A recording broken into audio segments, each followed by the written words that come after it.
5월 9일 성경 읽기 시간입니다. 우리 오늘은 열왕기하 1장에서 3장, 시편 124편, 열왕기하 1장에서 3장, 시편 124편에 있는 말씀을 읽겠습니다. 1장. 아합이 죽은 뒤에 모압이 이스라엘에게 반역하였다. 아하시아가 사마리아에 있는 그의 다락방 난강에서 떨어져 크게 다쳤다. 그래서 그는 사절단을 에그론의 신 바알세불에게 보내어 자기의 병이 나을 수 있을지를 물어보게 하였다. 그때 주님의 천사가 나타나서 디삿 사람 엘리야를 보고 사마리아 왕의 사절단을 만나서 이렇게 전하라고 명령하였다. 너희가 에그론의 신 바알세불에게 물으러 가다니 이스라엘에 하나님이 계시지 않느냐. 그러므로 나 주가 말한다. 내가 올라가 누운 그 병상에서 일어나 내려오지 못하고 죽고 말 것이다. 엘리야는 천사가 시킨 대로 하였다. 그리하여 사절단들은 가던 길에서 돌이켜서 왕에게 되돌아갔다. 왕이 그들에게 왜 그냥 돌아왔는지를 물었다. 그들은 왕에게 사실대로 대답하였다. 길을 가다가 웬 사람을 만났습니다. 그는 우리를 보고 우리를 보내신 임금님께 돌아가서 주님께서 하신 말씀을 전하라고 하였습니다. 그러면서 하는 말이 내가 에그론의 신 바알세불에게 사람을 보내어 물으려 하다니 이스라엘에 하나님이 계시지 않느냐. 그러므로 너는 내가 올라가 누운 그 병상에서 일어나 내려오지 못하고 분명히 거기에서 죽고 말 것이다 하였습니다. 왕이 그들에게 물었다. 너희들이 만나서 그러한 말을 한 그 사람이 어떻게 생겼더냐. 그들이 왕에게 대답하였다. 털이 많고 허리에는 가죽띠를 띠고 있었습니다. 그러자 왕은 그는 분명히 디셋 사람 엘리야다 하고 외쳤다. 그리하여 왕은 50부장에게 부하 50명을 달려서 엘리야에게 보냈다. 그 50부장은 엘리야가 산 꼭대기에 앉아있는 것을 보고 그에게 소리쳤다. 어명이요 하나님의 사람께서는 내려오시오. 엘리야가 그 50부장에게 말하였다. 내가 하나님의 사람이라면 불이 하늘에서 내려와서 너와 내 부하 50명을 모두 태울 것이다. 그러자 불이 하늘에서 내려와서 그와 그의 부하 50명을 태워버렸다. 왕이 다시 다른 50부장에게 부하 10명을 달려서 엘리야에게 보냈다. 그 50부장은 엘리야에게 말하였다. 어명이요 하나님의 사람께서는 내려오시오. 엘리야가 그들에게 말하였다. 내가 하나님의 사람이라면 불이 하늘에서 내려와서 너와 내 부하 10명을 모두 태울 것이다. 그러자 하나님의 불이 하늘에서 내려와서 그와 그의 부하 10명을 태웠다. 왕이 세 번째로 또 다른 50부장에게 부하 10명을 딸려서 보냈다. 그 세 번째 50부장은 올라가서 엘리야 앞에 무릎을 꿇고 애원하며 말하였다. 하나님의 사람께서는 우리의 청을 물리치지 말아 주십시오. 나의 목숨과 어른의 종들인 이 50명의 목숨을 귀하게 여겨주십시오. 보십시오. 하늘에서 불이 내려와서 이미 50부장 2명과 그들의 부하 100명을 모두 태워 죽였습니다. 그러니 이제 나의 목숨을 귀하게 여겨주십시오. 그때 주님의 천사가 엘리야에게 말하였다. 그와 함께 내려가거라. 그 사람을 두려워하지 말아라. 그리하여 엘리야가 일어나서 그와 함께 왕에게 내려갔다. 엘리야가 왕에게 말하였다. 주님께서 말씀하시기를 내가 에그론의 신 바알세불에게 내 병에 관하여 물어보려고 사절들을 보내다니 이스라엘에 내가 말씀을 여쭈어볼 하나님이 계시지 않더란 말이냐. 그러면은 내가 올라가는 그 병상에서 일어나 내려오지 못하고 죽고 말 것이다 하셨습니다.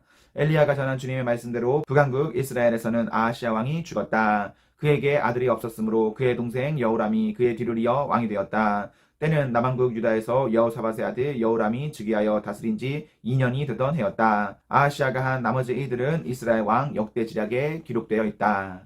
2장. 주님께서 엘리야를 회오리 바람에 실어 하늘로 데리고 올라가실 때가 되니 엘리야가 엘리사를 데리고 길갈을 떠났다. 길을 가다가 엘리야가 엘리사에게 말하였다. 나는 주님의 분부대로 베델로 가야 한다. 그러나 너는 여기에 남아있거라. 그러나 엘리사는 주님께서 살아계심과 스승께서 살아계심을 두고 맹세합니다. 나는 결코 스승님을 떠나지 않겠습니다 하고 말하였다.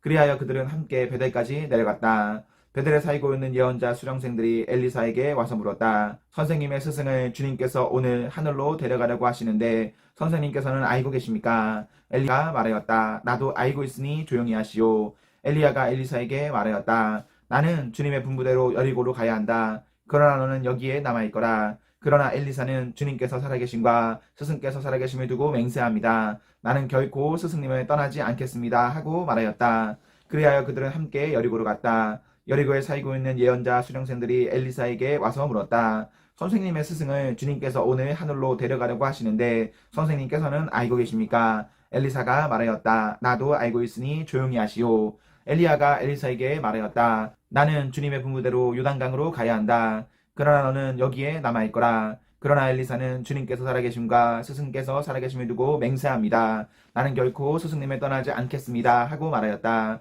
그리하여 두 사람은 함께 길을 떠났다.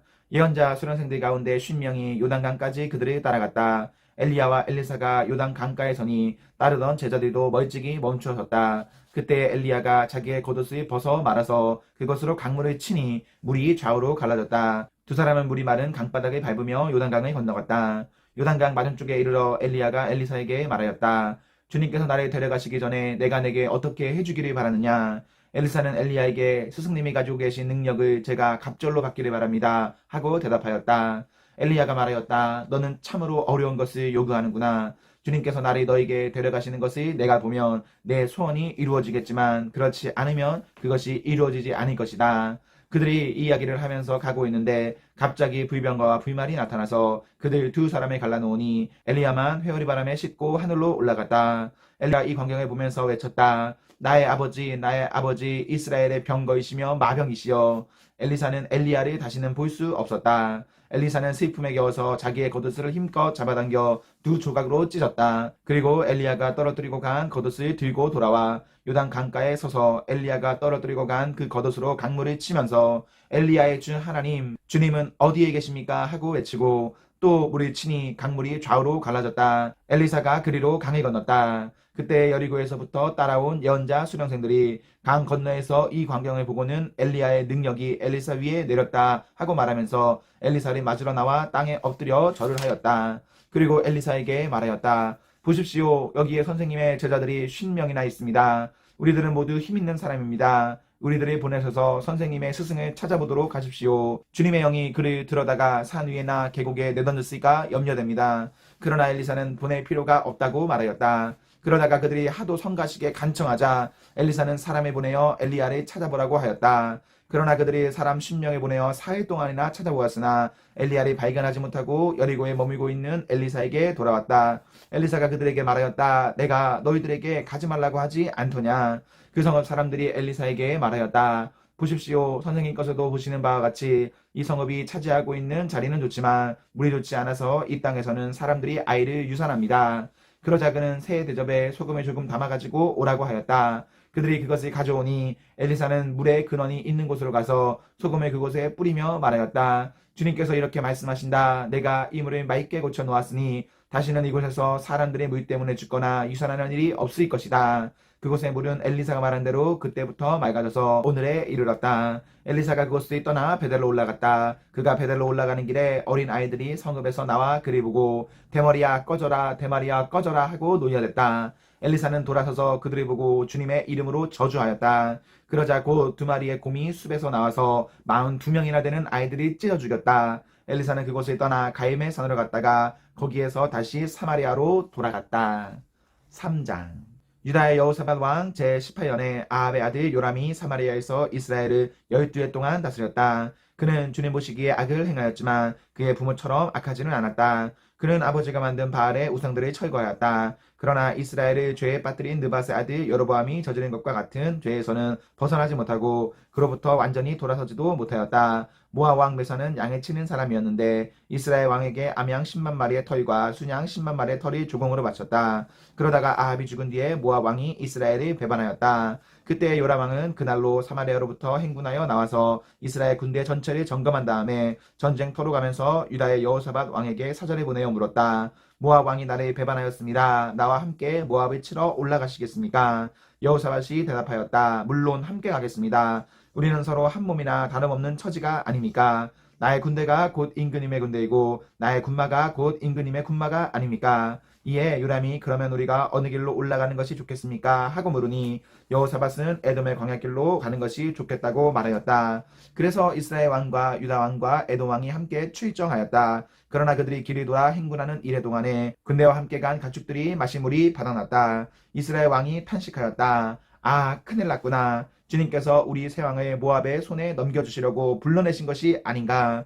그러나 여호사밧은 여기에는 주님의 예언자가 없습니까? 이 일을 주님께 물을 예언자가 없습니까? 하고 물었다. 그때 이스라엘 왕의 신하 가운데 하나가 대답하였다. 사밧의 아들 엘리사라는 사람이 여기에 있습니다. 그는 엘리야의 시중을 들던 사람입니다. 그러자 여호사밧이 말하였다. 그에게서 주님의 말씀을 들을 수 있을 것 같습니다. 그래서 이스라엘 왕 여호사밧과 에돔 왕이 그에게로 내려갔다. 그러나 엘리사는 이스라엘 왕에게 말하였다. 무슨 일로 나에게 오셨습니까? 임금님의 아버지와 어머니의 예언자들에게나 가보십시오 하고 말하였다. 이스라엘 왕이 그에게 말하였다. 그런 말씀은 마십시오. 주님께서 우리들 세 왕을 불러내셔서 모압의 손에 넘겨주시려고 하십니다. 그제야 엘리사는 말하였다. 내가 섬기는 만군의 주님께서 살아계심을 두고 맹세합니다. 내가 유다왕 여호사밧의 체면에 생각하지 않았더라면 요람 임금님을 염두에 두지도 않았을 뿐만 아니라 임금님을 쳐다보지도 않았을 것입니다. 이제 나에게 검은고를 타는 사람을 데려오십시오. 그리하여 검은고 타는 사람이 와서 검은고를 타니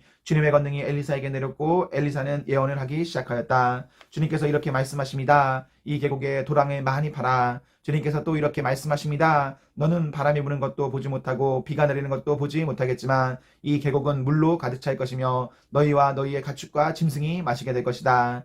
그렇습니다. 이런 이쯤은 주님께서 보시기에는 너무나 가벼운 일입니다. 그러므로 주님께서는 모압을 임금님들의 손에 넘겨주셨습니다. 그러므로 임금님들께서는 요새화된 모든 성읍과 모든 아름다운 성읍을 치실 것이고 모든 좋은 나무를 쓰러뜨리며 물이 솟는 모든 샘을 막을 것이며 모든 옥토를 돌짝밭으로 만드실 것입니다. 그 다음날 아침에 제물을 드릴 때에 물이 에돔 쪽을 따라 흘러내려서 그 땅을 물로 가득 채웠다. 다른 한편 모든 모압 사람들은 여러 왕들이 자기들과 싸우려고 올라왔다는 소식을 들었다. 그래서 군복을 입을 만한 사람, 짐직 연령이 된 사람은 모두 소집되어서 위로 올라와 국경에서 그 왕들과 대치하였다. 모압 사람들이 이튿날 아침 일찍이 일어나 보니 해가 물 위에 비쳐서 반대편 물이 온통 피와 같이 붉게 물든 것을 보았다. 그래서 그들은 이것은 피다. 분명 저쪽 왕들이 서로 싸우고 서로 치다가 흘린 피일 것이다. 자, 모압 사람들아 약탈하러 가자 하고 소리쳤다. 그러나 막상 그들이 이스라엘 진에 이르니 이스라엘 군인들이 일제히 일어나서 모압 군인들이 쳤다. 그래서 그들이 이스라엘 앞에서 도망하니 이스라엘 군인들은 모압 진 안까지 쳐들어가서 모압 군인들을 무찔렀다. 그들은 또 성읍들을 파괴하고 옥토에는 모두 돌을 던져서 돌로 가득 채웠다. 물이 나는 샘을 모두 메우고 좋은 나무를 모두 쓰러뜨려서 기라레셋의 돌담만 남겼는데 그것도 무린매 꾼들이 포위하고 공격하였다. 그제야 모압 왕은 전쟁이 자기에게 불리하다는 것을 알고 칼 잘 쓰는 사람 700명을 뽑아서 에돔 왕이 있는 쪽으로 돌파하여 나가려고 하였으나 그 일도 뜻대로 되지 않았다. 그래서 모압 왕은 자기를 대신하여 왕이 될 장자를 죽여 성벽 위에서 번제로 드렸다. 이것을 본 이스라엘 사람들은 크게 당황하여 그것을 버리고 고국으로 돌아갔다. 시편 124편. 이스라엘아 대답해 보아라. 주님께서 우리의 편이 아니셨다면 우리가 어떠하겠느냐? 주님께서 우리 편이 아니셨다면 원수들이 우리를 치러 일어났을 때에 원수들이 우리에게 큰 분노를 터뜨려서 우리를 산채로 집어삼켰을 것이며 물이 우리를 덮어 홍수가 우리를 휩쓸어 갔을 것이며 넘치는 물결이 우리의 영혼을 삼키고 말았을 것이다. 우리를 원수의 이에 찢길 먹이가 되지 않게 하신 주님을 찬송하여라. 새가 사냥꾼의 그물에서 벗어남같이 우리는 목숨을 건졌다. 그물은 찢어지고 우리는 풀려났다. 천지를 지으신 주님이 우리를 도우신다. 아멘, 아멘. 네, 우리 오늘 말씀을 모두 읽었습니다. 우리 오늘 하루도 하나님과 사랑 앞에서 행복하십시오. 성령 충만하십시오. 안녕.